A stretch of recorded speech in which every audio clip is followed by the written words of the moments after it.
So hello guys, what's up? It's me again, Alicia nyo, and I am here with ako po si Ballpoint Man, no? At bibigyan po natin ngayon ng komentaryo itong tinatawag nilang pangalan yes, ngayon sa ating bagong undersecretary. Ang sabi nito ni Atty. Claire, hindi ako attack dog ng Malacanang. Okay? Actually, ito trabaho po ito ni Atty. Claire Castro. Okay? Yeah. Hindi po siya yung attack dog. Kaya lang siguro nasasabi ng mga DDS yan. Kasi sila po ay mga talunan, inggit.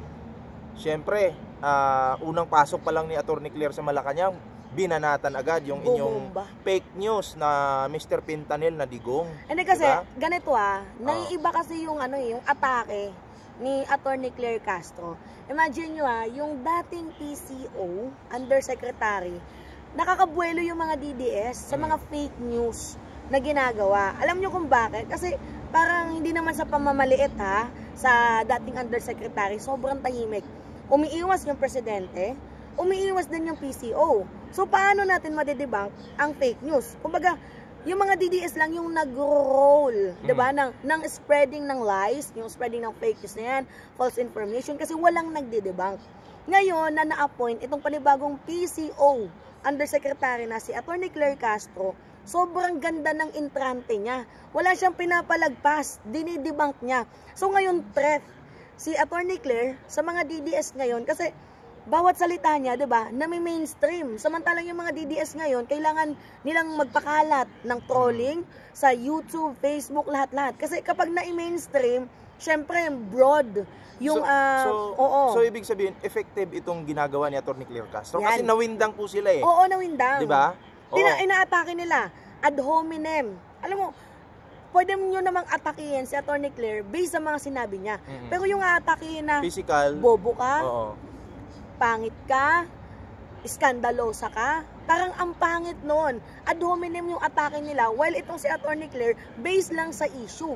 Issue based. Si Atty. Claire kasi matalino ito di ba? Totoo. O nagpo-focus lang siya sa issue. Totoo. Di ba? Itong mga DDS, kung hindi nila kaya yung issue, mamimersonal po yan. Totoo. Di ba? So yun po yung gawain ng mga ng mga alagad ni Digong, na mga attack dog talaga ni Digong. Sila yung tunay na attack dog, di ba? Alam nyo mga minamahal, ito may papakita ko sa inyong article. Yan Yan, nakikita ninyo.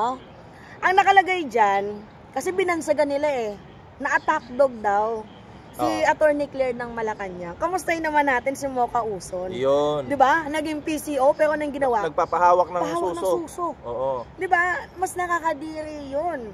'Di ba? Mas nandun yung pambabastos, kawalan ng respeto. Pero okay lang na mabastos siya, syempre. Trip niya yun, magpabastos siya kababaeng tao. Pero yung kay Atty. Claire, yung sasabihin nila na attack dog daw, parang medyo nakaka-off. Kasi hindi naman po ganun si Atty. Claire Based on the issue lang siya at naglalahad lang ng facts, which is hindi po yan matanggap ng mga DDS kapag pinag-uusapan yung facts. Ngayon, basahin natin to. Wait lang basahin lang muna natin to, sir. Nakalagay dito, hindi ko nga alam kung bakit attack dog ang tawag. Yan yung sabi ni Atty. Claire kasi 'di ba attack dog nga yung bansag sa kanya. Hindi ko nga alam kung bakit attack dog ang tawag. Depensa lang naman yung ginagawa natin sa karapatan ng gobyerno na ipabatid yung katotohanan. When you say katotohanan, yung facts, really issue. Ngayon, ang problema kasi, allergy sila sa katotohanan. Kasi yung fake news kasi nila, nahahadlangan po ni Atty. Claire Castro. Totoo. Diba? May nagde-debunk.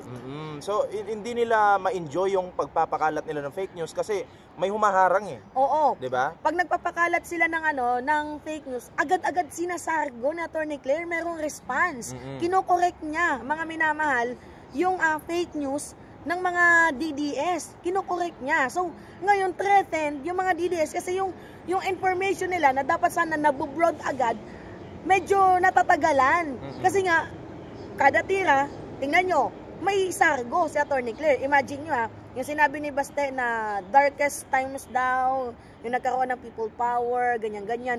Sinagot ni Atty. Claire, bakit? Yung panahon ba ng ama mo, yung 30,000, hindi ba yung darkest? Sa totoo lang may mga minor pang namatay. Totoo. Kumusta naman yung mga nanay noon? Totoo. Diba? Masakit para sa kanila yon. Totoo. Pero si Basti tuwan-tuwa, si Digong tuwan-tuwa, si Sara tuwan-tuwa, at niyayabang pa nila yung mga pagpatay. Dapat nga, sa totoo lang dapat nga itong mga to makulong na to Totoo. Diba? Oo. Diba? imagine nyo mga minamahal, sasabihin nilang darkest times daw, yung EDSA People Power Revolution, pero yung nag-martial si Digong, doon sa Mindanao. Diba, imagine nyo na lang yun Ngayon, pag tumitira sila, sinasargo na Atty. Claire. Kagaya din ng tirada ni Digong kay PBBM na pinipilayan daw. Pinipilayan daw ng administrasyon si Sara Duterte para hindi makabuelo. Hindi totoo yun. Actually, si Sara Duterte yung pumilay sa sarili niya. Totoo. Diba? Siya kasi yung bumato, tapos nag-bounce back sa Totoo. kanya. Siya yung tinamaan. Totoo. Diba?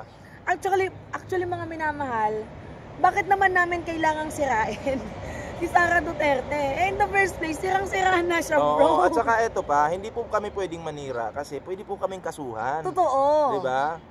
Totoo yan. At ayaw naming mangyari yun sa amin na makakasuhan kami. At Oo. syempre, hindi kami naninira.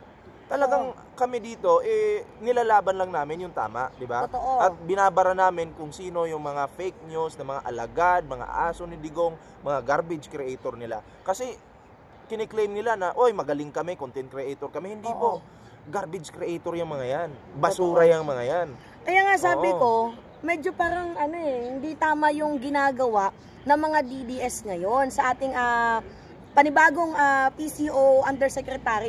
Biruin mo, Sir Mike, tinatawag nilang attack dog si Atty. Claire. Sa tingin mo, ano yung masasabi mo diyan?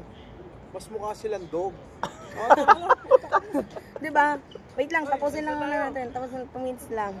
'Di ba? 2 minutes na lang, wait lang.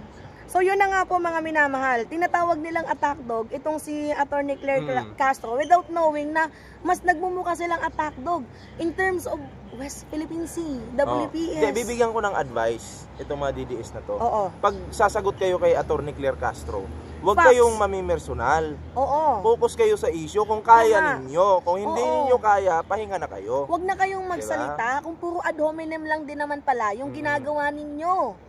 'Di ba? Puro ad hominem, atake ganito, personal issue, scandalous, ganyan-ganyan. Dapat based on the issue lang sana tayo. Huwag puro atake ng walang substance. Kasi tandaan nyo po, habang inaatake niyo si Atty. Claire personally, lalong bumababa yung level nyo at lalo kayo nagiging tae.